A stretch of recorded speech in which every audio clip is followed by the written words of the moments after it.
Hi, welcome to SBRForum Videos. I'm Natalie Rydström. The Madrid Open Masters event is one of the most important tournaments of the tennis year. Players are given one last chance to sharpen their clay court skills headed into the French Open.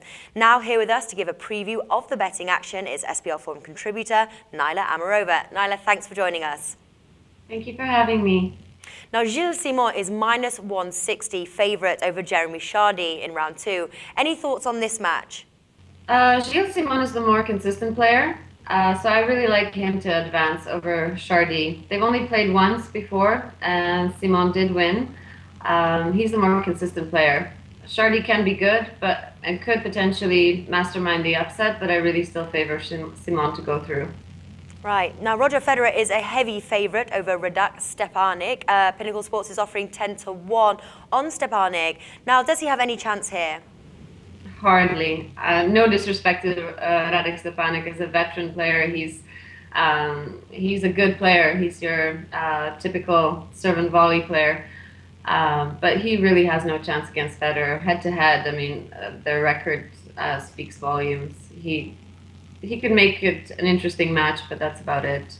Jerzy Janowicz is favoured by 1.5 on the game's handicap against American Sam Querrey. Now, will Querrey's big serve perhaps neutralise a bit by the clay? Does this bet have any value? Yes, I do believe it does have some value. Querrey, like most Americans, doesn't really have much of a clay court game to speak of.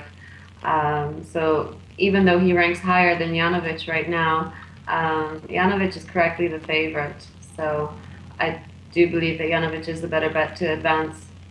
Okay, now gun to head, who do you see winning this tournament? Okay, gun to head. Well, popular opinion does have Djokovic winning it, and quite rightly so. He did just win Monte Carlo and beat Nadal doing it. So he's a really good bet to win this tournament. And his draw is quite favorable. He's got Murray and Berdig in his half. And he can beat either one of those players on any given day, and particularly on clay. But I really do quite fancy Nadal winning this event. I mean, he does have a home court advantage, and fortunately for him, in many ways, he's in Federer's section of the draw.